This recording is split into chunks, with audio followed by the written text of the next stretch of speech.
região norte e nordeste é onde a gente tem os casos mais agressivos. Quando começa a descer mais para o sul, tal, você não tem tanto. Esporadicamente tem alguma coisa. Sim. Que nem se a gente pegar São Paulo, a gente teve o caso do homem que derreteu, que aconteceu em Araçariguama, em 1946. Esse eu não sabia. Esse ele tomou um raio da luz, ele tentou fugir, né, pular uma janela para dentro de casa, tal, e depois começou a ocorrer uma coisa terrível no corpo dele, que foi as partes que estavam expostas àquela luz, né, que foram expostas à luz, começaram a cair. Então a orelha foi desprendendo, algumas articulações da boca, do nariz. Só com o efeito da luz. Só com o efeito da luz. E aí ele procurou ajuda na casa de alguns amigos ali, e aí tinha uma pessoa que foi do exército, tal, tinha noções de primeiros socorros, e fez ali os primeiros socorros, mas falou, ó, vamos levar ele para o hospital. Só que até chegar no hospital ele morreu no meio do caminho. Né? Então ficou conhecido, esse cara chamava João Prestes Filho, e o caso é o caso de Araçariguama, do homem que derreteu. O homem que derreteu. O homem que, 1946.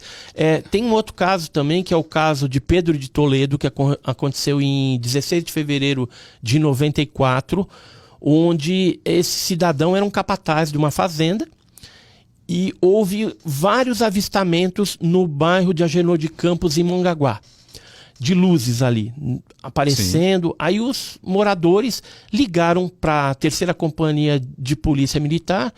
Na época lá estava o comandante, que era o Alaor José Gasparotto, e o comandante falou assim para as viaturas, ó, pega e vai lá e verifica esse negócio, né, que o pessoal está dizendo que tem umas luzes lá. E aí foi a viatura 301, 302, 303. Chegando no local, uma das viaturas chegou a ver o objeto, que depois já foi para a serra e foi em direção a Pedro de Toledo, onde ocorreu a morte do José Marlone, que era esse capataz da fazenda. Agora, como que ele morreu, né? Existe documento, né, da polícia, da 3ª Companhia. Eu tenho um telex que o próprio comandante Alaor José Gasparotto me presenteou. Nesse documento fala que eles entraram em contato com a base aérea de Santos, e um tenente chamado Tenente Gordini, ele deu uma olhada lá para ver se tinha alguma aeronave convencional na área, mas não tinha nada, né? Foi informado que não tinha nada e que eles ficaram ali monitorando aquele negócio, e depois o negócio sumiu em direção a Pedro de Toledo, né? E lá em Pedro de Toledo, então, nessa fazenda, o objeto chegou lá.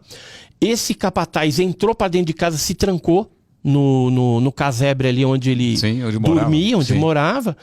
Só que antes de acontecer isso, foi tendo a mortandade, né? O objeto queimou alguns animais da fazenda. Tinha ali, por exemplo, bezerros.